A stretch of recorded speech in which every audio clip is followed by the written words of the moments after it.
Hey there folks, this is GreenXI welcoming you right back to Let's Play Higurashi. This is episode 107. In last episode, the main thing that happened was Kimiyoshi, one of the three family heads, was, well, killed off. Oh no, he was imprisoned, but you never know. And Shion showed a slight bit of sanity by not jumping down the well after who she thinks is Satoshi down there. She doesn't even know if he's down there really, but she was going to jump down and kill herself, but didn't happen. Other than that, she told everyone that Kimiyoshi was just missing, just didn't know where he was, and everyone went out searching in the tips. And in the main game as well, but let's carry on. Let's see what Shion has in store for us.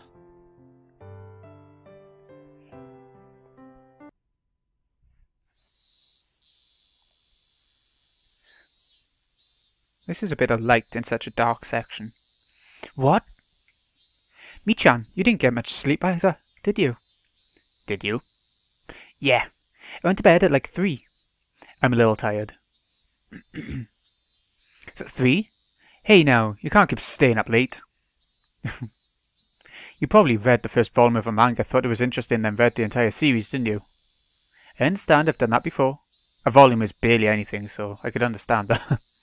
What? Wait, is it about the mayor? He still hasn't been found? Nope. I went to the Fude Shrine to join the youth group in their search for the mayor. Since I knew there was no way he could be found, it was really boring for me, as we saw in a bit more depth in the tips. Well, just enduring sleepiness wasn't that bad. Not if you considered what Kimiyoshi had to go through since last night. He had been hanging from the ceiling and couldn't even fall asleep or sit down, since he had to stay on tiptoes the whole time. He answered some questions, but he still ended up being tiptoes. She lied. The teacher explained to us that the mayor had gone missing and asked us if we knew anything. A couple of people said some things, but they were irrelevant. To me, this issue meant nothing, but it was all my classmates were talking about. I observed Keiichi Maibara. I had no idea if any type of danger was drawing closer to him. Maybe I'd call him again tonight, pretending to be Shion. I told him some outrageous stuff last night, so he panicked. Pretending to be Shion. Yeah. But I was sure he'd calm down after a day. At that time I heard a little girl's laughter. It was Rika Fude, the last survivor of the Fude family and their current head. However, she wasn't really treated as one. During the family councils, she'd often draw pictures or take a nap in Hag's bed. She wasn't even invited to last night's meeting. It was hard to believe such a little girl was responsible for part of the curse system. However, even though she wasn't in a respected position as the head of the Fude family, there were plenty of old people who worshipped her as the reincarnation of Oyashiro-sama. If it's the part that I'm thinking is coming up, it's amazing, one of my favourite parts in the anime at least. Done really well. I'd heard from someone that Rika Fude was rather odd, and seemed to behave as if she knew she was that reincarnation. Maybe Takano-san told me that at the library when she was alive. When Rika Fude became worried about something, the elderly people who worshipped her would make arrangements. It was very similar to the Sonozakis family, and it was also the same system as used for the curse. I wonder, does Rika Fude know anything about the deaths of Takano-san and Tomitaki-san? What does she think of people sneaking into the ritual storehouse? Does she know who snuck in and what happened to those people? As the one managing the storehouse, it was possible that she noticed the intruders first. In fact, she was the only one who could have noticed it. She must have passed on that information, which was why the curse was executed. That foolish Keiichi turned the light on when we went into the ritual storehouse. That light switch could have been connected to some kind of an alarm. Never know. Rika Fude, the leader of the Fude family. Maybe getting to know her would be a good idea. Not for her, maybe. As the leader of the Fude family, how much do you know about the incident? I asked her rather directly. It was hard to tell if she understood I was asking her in place of the Sonozaki family head, instead of as Mion Sonozaki. Are you talking about Tomitaki and Takano? Rika answered. The news hadn't been made public, yet she knew about it. Although she looked immature, perhaps she truly was the head of the Fude family. That's the curse of Oyashiro-sama. I already know that. But it's not over yet, is it? There should still be 2 more. Have you heard about what will happen to them? I tried to be vague, to see how Rika Fude would react. I'd been thinking that she had nothing to do with the underside of Hinamizawa, since she was always treated like a child. However, Rika just said things about the incident which normal people shouldn't know anything about. That proved she belonged to the Underside's network. I don't think that matters anymore. She answered the question about Tomitaki-san and Takano-san fairly quickly, but took a little longer to answer this time. Did she have to think about it? Shit, the look on her face never changes. It's impossible to figure out what she's thinking. What do you mean? How can they get away with what they've done? I think if they feel bad about what they've done, that should be fine. Her response was unexpected, especially after seeing all the old people get so furious last night. To trespass in the ritual storehouse was blasphemy against Oyashiro-sama. The village elders had said those intruders deserved to die. Yet the leader of the Furude family, who protected the sacred storehouse for ritual implements, said that if they felt remorse for it, then that was fine. I recalled how people thought of Rika Furude's father during the dam conflict. Yes, her father was called an opportunist back then. He didn't agree with the Onagafuchi guardians, who had resisted violently during the conflict. Like father, like daughter. I aggressively grabbed Rika Furude by the collar. Huh? What the heck are you talking about? You're pretty stupid, just like your predecessor, aren't you? The Furude family must understand better than anybody how sacred the ritual storehouse is. How could the head of that family say such a thing? I laughed at myself. I was told the same thing by someone else and was now saying it to Rika. Don't you know how serious a crime trespassing in the ritual storehouse is? It's a very important place for Yoshiro-sama, so nobody can go in without permission. See, you know that, but those 4 people brought their filth in there. What bad kitty cats. Meow. That's right, bad cats. 2 cats have been caught and punished. There are 2 more. Meow. How do you think they should be punished? Tell me your opinion as the head of the Furude family. Rika really didn't usually wear any expression whatsoever, making it impossible to tell what she was thinking. But while I grabbed her by the collar and stared at her, I could tell somehow. Rika was a little disturbed. I sensed she was trying to see what I was thinking in turn. I want to forgive those 2 kitty cats. Why should they get away with what they've done? What are you trying to say? That's a good question, so let me explain. Those 2 must offer compensation for what they've done. They have to clear away their sins. Otherwise, Oyashiro-sama won't stop being angry. Every crime must be punished appropriately. Do you understand? Oyashiro-sama doesn't get angry, even if someone enters the storehouse. Huh? What are you saying? The reason why nobody is allowed to see the ritual storehouse is because there are too many scary tools in there. I'm sure people would get scared if they saw them. That's why we don't let people in there. I'm sure those intruders were scared too. And I'm sure they feel bad about what they've done. They've forgiven once they feel bad about what they've done. That's not for you to decide. That's what Oyashiro-sama decides. I'm the Shrine Maiden of Oyashiro-sama, don't you know? Of course I do. You won't tell me that Oyashiro-sama told you he isn't angry, are you? Rika nodded yes without hesitation. I can't believe the lies she's coming up with. I'm not surprised. I'm shocked. Huh. That's why your parents died of the curse 2 years ago. Oyashiro-sama was angry because they didn't deserve to serve him. That's why he cursed your father. Oyashiro-sama would never do that. My father didn't die because of the curse of Oyashiro-sama. Bah! Am I really talking to the last Shrine Maiden of the Furude family? Obviously, Oyashiro-sama can't be at peace. You're supposed to worship Oyashiro-sama. How pathetic. I don't know why you're so angry, me. I realised. She was in a position to know as much as the other 2 family heads. As proof, she talked about this year's incident as though it were nothing. Yet she could feign ignorance with a serious face. She sure is something. She's even better than me. Oh, I slapped her a few times and pushed her to the floor. Rika, having tumbled downward, looked up at me with tears in her eyes. This all happened because you wanted to change the storehouse's lock to something that was easier for you, right? That's true. The old one was too heavy, so I talked to Kamiyoshi and he changed it to a cheaper, lighter one. If you left the heavy lock on, maybe that would have prevented them from trespassing. This is your fault too. Don't you forget that. Of course, the Kamiyoshi family who actually changed the lock is responsible for this too. That last part was something I added on a whim. I added it to connect Rika's story to the disappearance of Kamiyoshi. I wanted to pressure her psychologically by doing so. The head of the Kamiyoshi family had to pay for his crime. That's why he disappeared. The head of the Furude family has to pay for her crime too, you know. Rika was still on the floor, tears pouring down her cheeks. Keiichi Maibara is the last one left. I suppose the Furude family would take care of him. I don't know anything. You don't need to know anything, do you? You just have to look worried, that's all it takes.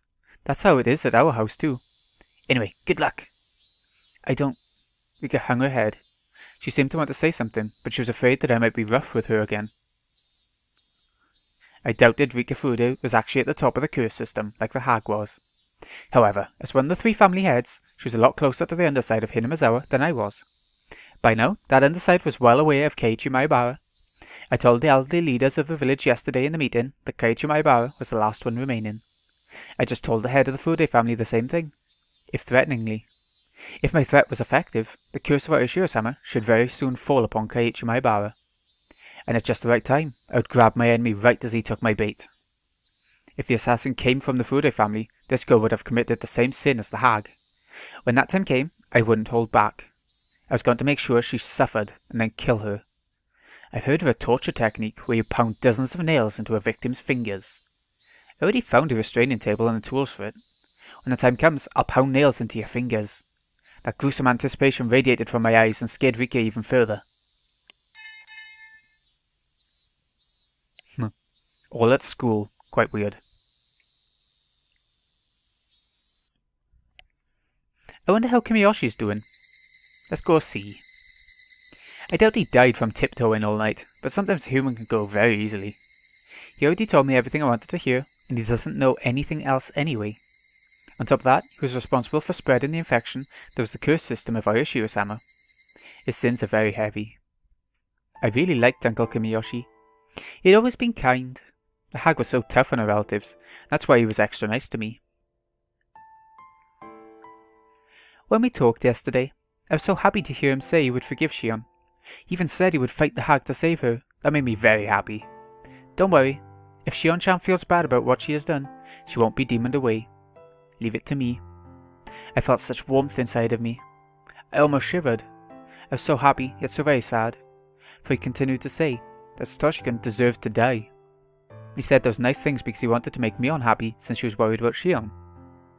Satoshi-kun deserved to die because he was a member of the cursed Hojo family, but Shion-chan of the Sonozakis family did not. That's what he meant. In other words, to the leaders of the village, including Kimiyoshi, members of the Hojo family are more contemptible than insects. They didn't care if they lived or died. Their sin was not only that they despised the Hojo family but also that they let that hatred infect the rest of the village. Therefore, everyone in the village deserves to be a victim of the curse of Oishiro-sama. Kimiyoshi and the others created an environment that excused murder in that name. If that was so, if Takano-san Tomozaki-san hadn't committed the serious crime of trespassing in the ritual storehouse, then Satoko Hojo, the last survivor of the Hojo family, and Teppei Hojo, who has been hiding in Okinamaya, might have been the victims. Satoko Hojo, she was always around Satoshi-kun. She expected Satoshi-kun to help her every time she cried. She was one of the people who cornered him. If Satoko wasn't that much of a burden, Satoshi-kun wouldn't have killed his aunt. Somebody told Satoshi-kun to commit that murder, and to hide the evidence of this connection to the mastermind, Satoshi-kun was demoned away. What Uishi thought, that's what Uishi thought. If Satoshi-kun hadn't killed his aunt, maybe he wouldn't have been chosen as last year's victim. Because the commands were vague after all, the curse of Oishiro-sama fell upon the Hojo family as a whole. It didn't matter which member of the family died. His aunt had a terrible reputation in the neighbourhood. She didn't communicate with her neighbours, she was always throwing fits, there was nothing nice about her in any way. Even if Satoshi-kun didn't kill her, the curse would have fallen upon her sooner or later. Their aunt was the first victim. There needed to be another Hojo to calm the curse. According to a rumour, their uncle was living somewhere in Okinamaya with his lover. However, Okinamaya is a little different from Hinamizawa. The Sonozaki family was powerful there as well, of course, but it would have been more difficult in Okinamaya to demon someone away. So naturally, Satoshi-kun and Satoko, who were still in Hinamizawa, became the targets. Which one should be cursed? That was simple. Satoko, of course. She was snobby and lacking in manners. Everyone in the neighbourhood liked Satoshi-kun, even if he was the son of the Hojo couple who betrayed the village during the dam conflict. Compared to Satoko, he didn't deserve to die. Therefore, the actual victims of last year's curse should have been his aunt and Satoko. Satoshi-kun was suddenly all alone. His mean aunt and mean uncle were gone, His sister, who was a burden to him all his life, was gone too. Satoshi-kun was such a nice person. He'd be sad, although he'd realise he was finally free. But time would heal him. I'd even help. He didn't have to live in his house in Hinamazawa. There were plenty of empty rooms in the apartment block where I lived. I could find him a part-time job too. He didn't need to go to school in Hinamazawa. He could go to school with me in Okinawa instead. He wouldn't know his way around or really anything about the school there. So I'd be with Satoshi-kun all the time. I'd show him a shortcut to school, we'd go shopping, and I'd teach him many different things. An unbelievably happy ending. Satoshi-kun had been suffering so much, and I had been pushed away all my life. But we would finally be happy. I enjoyed these sweet delusions, but I didn't have any more time to waste. I was sure there were plenty of old people who had been trying to get hold of Oyu all morning, and who were going to try to catch me after I got home from school. Actually, the phone had been ringing constantly while I enjoyed my happy thoughts. Oh, okay, better answer it. When I answered the phone, I casually listened and replied. As I planned, Keiichi Maibara is now known as the next curse victim within the underside of Hinamazawa. I also tried to let them know that the disappearance of the village chief had something to do with the fact that he changed the lock on the ritual storehouse's door. All the authorities in the underside came to realise the seriousness of trespassing in the storehouse. After all, one of the heads of the three families got punished. One of the phone calls was from Oishi. He'd also heard about Kumiyoshi's disappearance, and he knew if he had something to do with the change in the lock. I'm impressed. He has some pretty good sources, but all he can do is catch whatever information he can get. There's no way for him to find out where it's coming from. I'd call Keiichi Maibara again later tonight. Some of the more aggressive villagers may have already started to take action around him. I'm sure that by now, Keiichi is feeling the danger that's coming toward him. I'd have to be careful that he doesn't get killed easily. If I can catch the enemy before they bit Keiichi, I can use him again as bait. Keiichi Maibara. I haven't known him for that long. He's funny, if not intelligent. He'll never replace Satoshi-kun, but I do think he's fun to be around. There's just one thing I don't like about him. He rubs my head far too often. His hand is as warm as Satoshi-kun's hand, which is why I can't stand it. But that's about it. Keiichi Maibara isn't Satoshi-kun's enemy. I don't hate him. He's fun to be around, but I wouldn't shed a tear for him if he became a victim of the curse. I won't prevent Keiichi Maibara from being killed, but I won't kill him myself either. I'd made arrangements for the curse to fall upon him, but I never told anyone to kill him. Well, I suppose I did tell Rika to take care of Keiichi Maibara. Wait a minute. To avenge Satoshi-kun, I'm doing exactly the same thing as the hag did. I'm using the exact same system that killed Satoshi-kun. Keiichi Maibara. I'm just using him. I told people to let the curse fall upon Keiichi, but I've been giving him appropriate warnings. I'm going to help him if he tries to live. If I catch all my enemies. Maybe I'll let him loose. He's different from Satoshi-kun. Satoshi-kun was tricked into killing his aunt, was killed himself afterwards, so there won't be any evidence remaining. I won't kill Keiichi Maibara. That's how I'm different from the hag.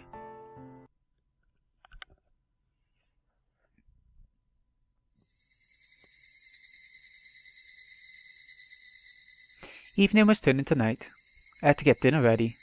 I had to eat so I'd have enough strength to take revenge. This place was far from the town. It would even get isolated during winter because of the snow. It's not unusual for a household like this to have 2 or 3 refrigerators. There were plenty of groceries left in them. I was glad I didn't have to go grocery shopping. I could hear the chorus of the Higurashi. People often say that the sound of the Higurashi brings back memories, but for me it's the exact opposite. I've only ever heard the sound of the Higurashi in Hinamazawa. Therefore, the sound of the Higurashi, to me, is Hinamazawa. The sound reminded me that I wasn't supposed to be here, that I couldn't be here. That was when I heard the doorbell. Because there was a good distance between the house and the gate, there was both a doorbell and an intercom by the ladder. It had a security camera too. Something as modern as a security camera monitor in this old-fashioned kitchen looked rather strange. I turned the switch, but nothing appeared on the monitor. I tried to check the plug, but there were a bunch of cords going behind the refrigerator, so I couldn't even do that. The doorbell continued to ring while I tried to figure out if the monitor was broken or if I just didn't know how to turn it on. It only felt like answering the door depending on who it was. It'd normally be easiest to pretend to be out, but that wouldn't help me. I was waiting for my enemies to show up. I couldn't just hide myself in that case. The hag was supposed to be sick and in an extremely bad mood. I'd already sent word out that she didn't want to see anyone. So who could it be? I made up my mind and turned the intercom on. If it was someone unwanted, I could just turn whoever it was away. But I had to act normally, so I wouldn't arouse suspicion. I had to act normally. Yes? Who is it? Hello. She didn't tell me her name, but I recognized her voice. Rika-chan. What are you doing here, at this time of day? I ran out of soy sauce, so could you share some with me? Soy sauce? I almost screamed, but I controlled myself. I took a moment to think about the situation. Higurashi was far from most stores, so sometimes neighbours would share seasoning and stuff with each other. The village sometimes gets snowed in during winter, but the Fude shrine was quite far from this house. It's rather odd for her to come all this way here on a bicycle just to get some soy sauce.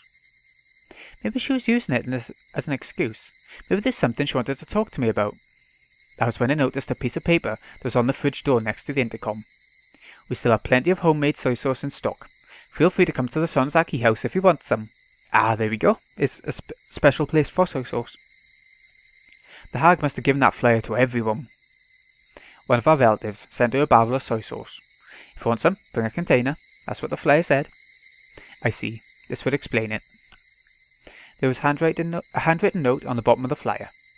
The soy sauce is in the storage area under the floor. Give them as much as they want. There's a storage area beneath the floor. When I opened it, I saw a barrel of soy sauce alongside a funnel and a ladle. I didn't want Rika to notice anything suspicious at this point. I decided to share the soy sauce with her. Sure. Did you bring a container? I bought a soy sauce bottle. Okay. Come on in. I'll be at the front door. As I headed there, I heard the doorbell ring again. The gate's locked from the inside. I can't open it. Ah, that's right. Sorry. I'll be right there. Just hang on. People didn't pay much attention to safety around here in Higurashi. People didn't think too much about locking the doors. But as someone who's lived in a town, I've always locked everything. To let Rika Fude in, I'd have to go outside. Good evening. Good evening. Rika smiled at me. She was holding a huge soy sauce bottle. She acted like I never yelled at her, got violent with her, or made her cry at all today. Or perhaps she came to curry favour, thinking that she angered me. I invited Rika to the front door. I told her to wait for a moment and tried to take the bottle. But Rika took her shoes off and walked into the house with the bottle in her hands. Don't worry, I'll get it for you. Why don't you wait there? I'm pretty good at pouring soy sauce into a funnel, you know. She looked at me as if begging. I guess she wanted to pour the soy sauce into the bottle herself. I didn't want her to come in the house, but I suppose I didn't want her to wait there alone either. If she came to the kitchen with me, I could keep my eyes on her. And so I brought Rika to the kitchen. We walked down the hallway. I only heard my footsteps. I stopped suddenly and turned around to make sure Rika was following me. Rika bumped into me. Meep. Sorry. I made sure she was right behind me and started to walk again. Tap, tap, tap. Tip, tip, tip. Tap, tap. Tip, tip. Rika must have been having fun matching her footsteps to mine. Even when I quickly sped up, our footsteps matched perfectly. Tap, tap. Tap, tap. Tip, tip. Tip, tip. Tap, tap, tap. I stopped suddenly. Tip, tip, tip. Tip. Rika stopped suddenly too after taking an extra step. When I turned around, Rika smiled at me. Our footsteps matched perfectly. When I stopped suddenly, I heard her extra step. I've experienced such footsteps before. It was making me feel uncomfortable. Yeah, the curse. But now, although her footsteps sounded the same as the other ones I'd experienced, I saw her when I turned around. That was the difference between them. I left the storage door open so we could see the soy sauce barrel. The memo said she can take as much as she wants, but I wasn't sure there was enough left. I crouched down and tried to open the lid of the soy sauce barrel. Even when I crouched down, I could hear Rika's extra step. Good, there's plenty left. Take as much as you want. When I turned around, Rika was very close to me. But, who's this? I saw Rika, but it wasn't Rika at all. It was like when I switched with my sister. The outside was the same, but the inside was different. Did Rika have a twin sister? I was confused for a moment. Her mouth looked sort of cat-like when she's, like this. That was when Rika sprayed something from a small bottle into my eyes. Huh? I felt a terrible pain in my eyes, and suddenly tears poured out and my nose started to run. I couldn't stop sneezing either. As I stumbled around, covering my face, I then realised I was attacked. I shut my eyes tightly for a moment, then opened them again. Rika was about to grab my hair to drag me down onto the floor. When Rika saw me open my eyes, she sprayed at me again. I shut my eyes to avoid the spray, but my nose still breathed in the substance. I avoided the pain in my eyes, but the tears, the runny nose, and the sneezing continued. Shit! My brain isn't working quickly enough. However, when I finally understood that I had been attacked by Rika Fude, my brain started to grind into motion. Rika Fude knocked me on my back and got on top of me.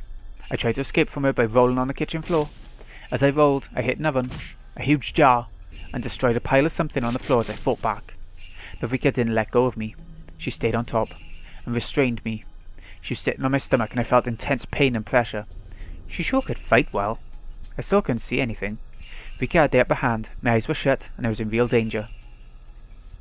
As I tried to blink, I saw Rika's expression. I didn't know Rika Fude all that well. I only knew her from the few times we met when I went to school as Mion, and from the things I've heard from other people. But as far as I knew, there was no way Rika Fude would ever do something like this. This is just impossible. Impossible, impossible. No, I can't fill my head with that word. I have to calm down and figure out what to do next. Shit, I'm too much of a mess to even think. I tried to peek at her face again. She still had the spray bottle in one hand. What I didn't expect was the thing in her other hand. How could I mistake it for anything else? It was definitely a syringe. When Rika realised I'd regained my eyesight, she pointed the spray bottle right at me and let loose with it. I shut my eyes tightly and tried to ignore the pain, but that was when, even though I was blinded, Rika made a miscalculation. She had sprayed at me from such a close distance that she inhaled the substance as well. I heard Rika sneeze and realised that it was my chance. Even if I couldn't see, I knew she was right there. I hit Rika's face a few times. When I felt Rika's weight shift, I escaped. I then got my stun gun ready. Rika must have inhaled just a little of the spray. She wasn't sneezing anymore, was glaring at me instead. Hey, you picking a fight with me? You want me to wreck you? Rika's expression didn't change, but I was sure she was disappointed that her surprise attack was a failure. Rika flinched just a little, but she was still holding the spray bottle and aiming it at my eyes. She was trying to use the spray first, and then give me the shot. I didn't know what was in that syringe, but it was a clear liquid. It had to be something bad. She wanted to take my eyesight, get on top of me, and then give me the shot. If whatever was in the syringe took a while to take effect, I might have the chance to fight back, and seriously injure Rika. But Rika's surprise attack told me that just being injected was more than enough. In other words, whatever the effect, it would start to work immediately. Therefore, I wouldn't be able to fight back against her. It'd probably either knock me out or kill me. In any case, what I had was equally deadly. My stun gun was very powerful. Just one shot would be all it took. What happened before was proof of its power. Rika knew my stun gun was a lot more powerful than her spray. She's been extremely cautious. Hey, what do you think you're doing in my house, huh? If you aren't moving, then I'll come to you. I threw a pile of newspapers at her. The pile wasn't tied together, so newspapers flew all over Rika. I jumped at her immediately after. I shoved my stun gun into her and pulled the trigger. Rika spasmed and fell to the floor. You fool! Hesitating in a fight where a single blow wins. Only amateurs just glare at each other. You don't have a single clue about how advantageous the first strike is when a single blow can decide everything. The spray bottle rolled on the ground, but she still had the syringe. Rika was down, but I couldn't let my guard down either. I kicked her in the side and clambered on top of her. I took the syringe. I held Rika's arm down and gave her the shot. My actions could hardly be called gentle. I injected her violently. I injected everything that was in the syringe. Rika began to convulse. I stood back and watched for what could have been her what would happen to her body. Of course, I still had my guard up. While I assumed that the drug would incapacitate her immediately, I didn't know exactly what kind of reaction she would have. Ah, look at you. Did you really think you could defeat me? Think again. After a few more convulsions, Rika unsteadily got to her feet. That's ridiculous. How can she even stand? I looked at my stun gun. Damn it. The power was on the lowest setting. Maybe it had been readjusted when we were rolling around on the floor. I changed the setting to maximum. Rika turned pale and started sweating all over. I didn't know its exact effects, but if Rika had given me the shot, I'd be the one experiencing her symptoms. She looked really sick, so obviously she must have been feeling awful too. She couldn't even focus. She was very wobbly and had her hand on the wall. She'd lost her balance, and it must have been hard for her to even stand. She didn't look so brave anymore. Rika wobbled some more and moaned as if she was about to throw up. Oh, ha. Ahoo, Hanyu. What the hell's Hanyu? Rika looked scary as she moaned and wobbled, but at the same time, she looked kind of funny too. Certainly, she hadn't even dreamed she'd be getting the shot herself. As the man sows, so shall he reap. That's what you get. Ha! This is funny, so funny. Please don't throw up here. Go to the bathroom, okay? Oop, that was my phone. There we go. I'm going to enjoy how long it'll take for you to die. Oh, but that means I can't torture you later, huh? I've been planning to use the nail table on you. So either you choke on your own vomit and die, or I pound nails into all 10 of your fingers. I wonder which will be. Okay, I know.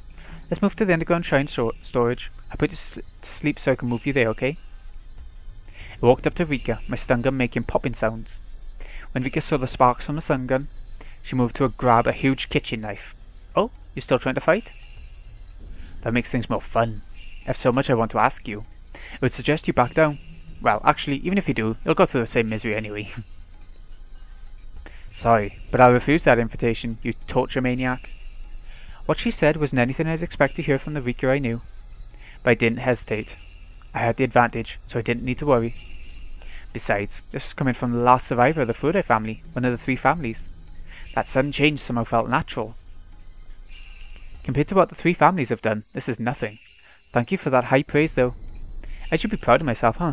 So, you seriously thinking about fighting me with a knife in that condition? Can't even stand straight. You're right.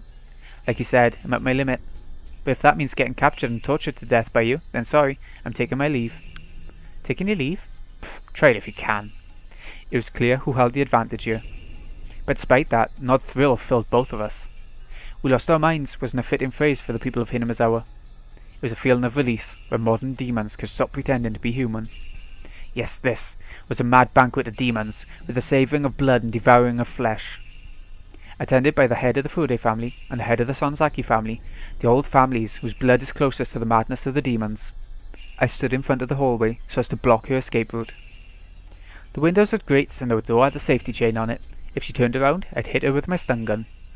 In this situation, what did Rika Fude mean by taking her leave? Rika got her knife ready. I expected her to aim at my stomach when she attacked, so I took a stance with my stun gun ready in my hand.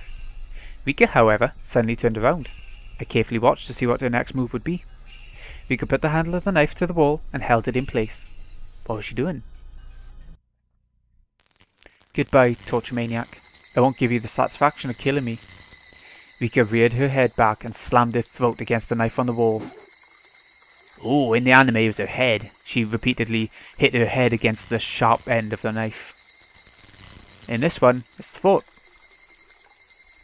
The blood splattered all over. Rika bent backwards repeatedly and let the knife slash at her throat, again and again. Her neck and chest were dyed red. I'd always thought blood was darker, but her blood wasn't dark, it was so bright. I must have been confused, but it looked pretty. After doing this several times, Rika turned around. Her eyes were wide open. She didn't look like she was from this world. Her face looked like something both living and dead, both real and artificial. It was very scary, eerie, and above all else, pale. Although her face looked unearthly, it was a very appropriate face for a demon. I didn't have a mirror, so I couldn't tell, but I was sure I looked exactly like her.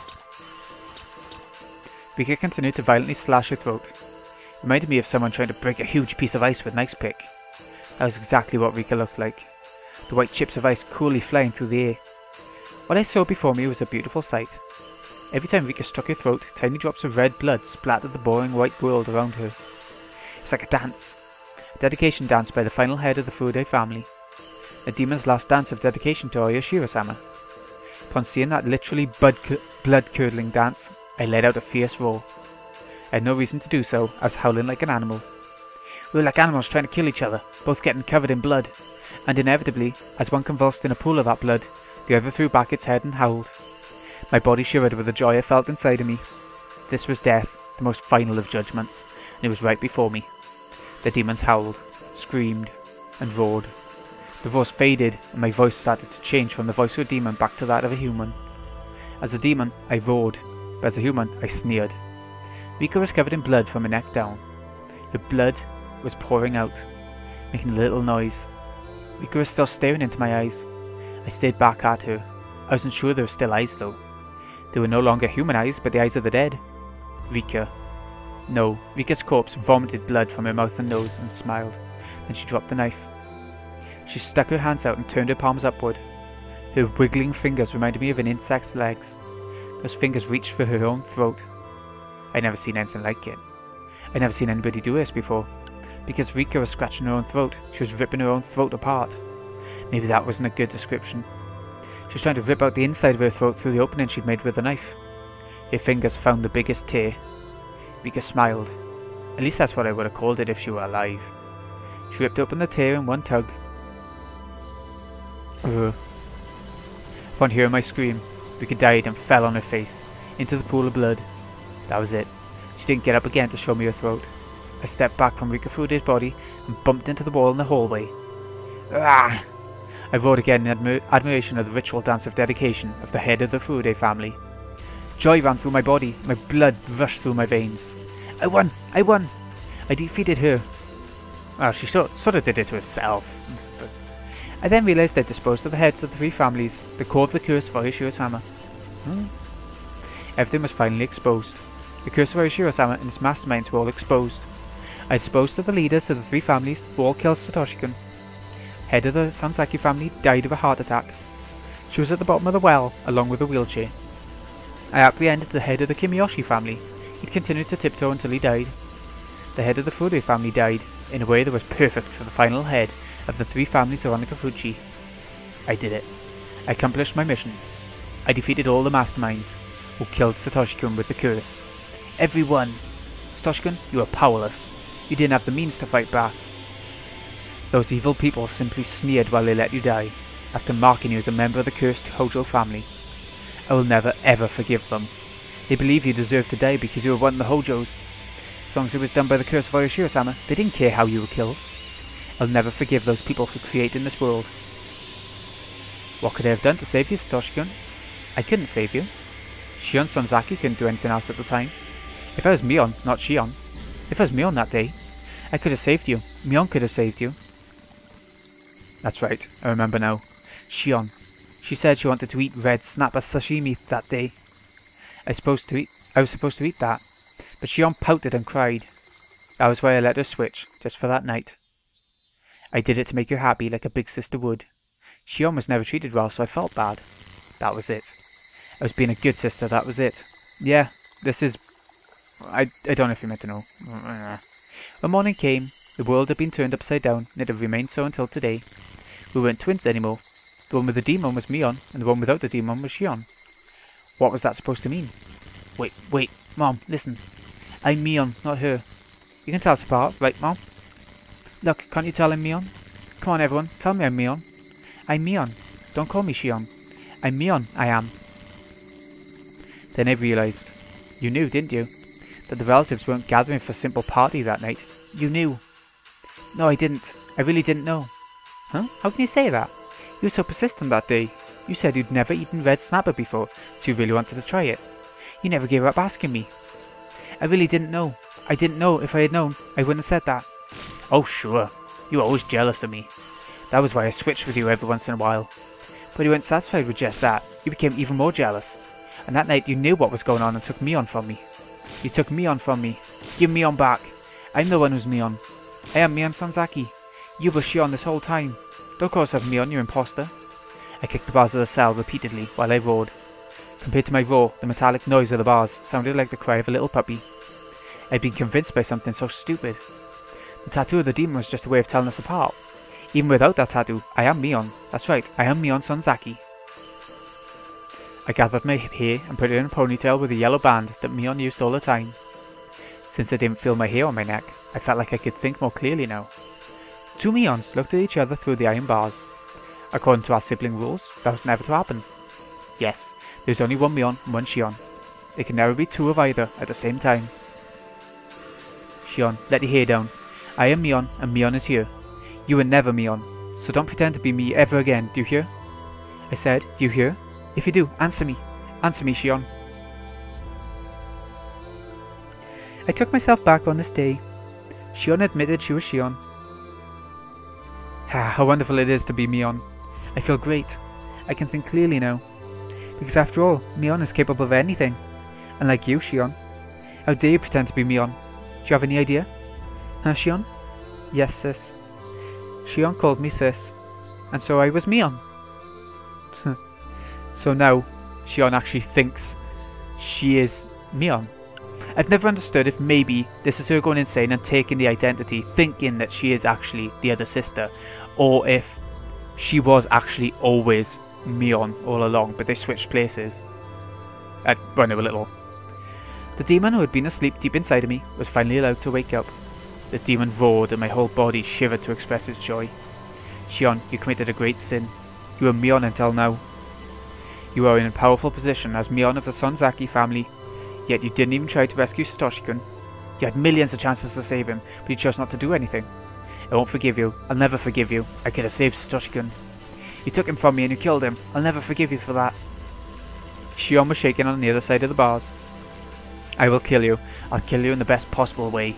Starting today, I'm going to think of the best, most gruesome way to kill you. Shion, you better spend every minute fearing what's coming to you. I won't just kill you, I'll make sure your death is long and miserable. And after you're dead, I'll throw you into the well. You better apologize to Satoshi-kun when you get there. This is what you get for pretending to be me. Do you hear me? That's your sin. Ah.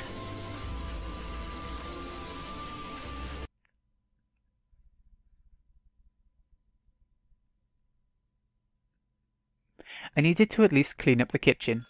While I was putting old newspapers on the floor to absorb the blood, the phone rang.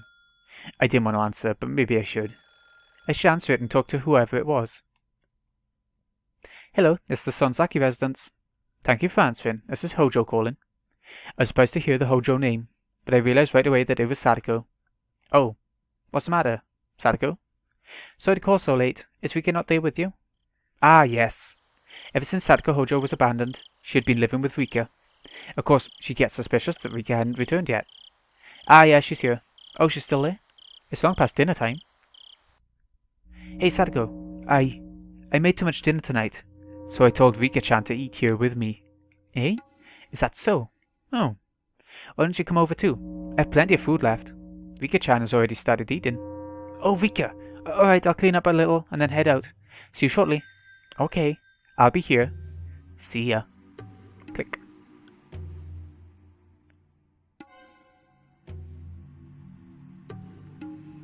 Haha. So she's invited Sadako as well. And we all know how much she loves Sadako. Oh. That was a long one.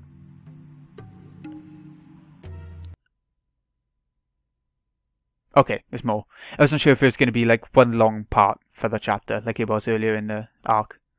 Anyways, as the phone rings, this has been Greeny XI. Hope you've enjoyed. Thank you so much for watching. I'll see you again in a bit when we see what happens to Sadako. Between Sadako and Mion/Shion. Depends how you look at it now. It's quite awkward to explain. I just want to say, in the anime, that Rika suicide death part, amazing. Seriously amazing. One of the best parts of the anime. I recommend you actually watch the show. It's really good. Even if the art style is a bit weird in the first arc, they clean it up for the second arc. The first series, they clean it up for the answer arcs, the second series. So, thanks again for watching, folks. See you again in a bit.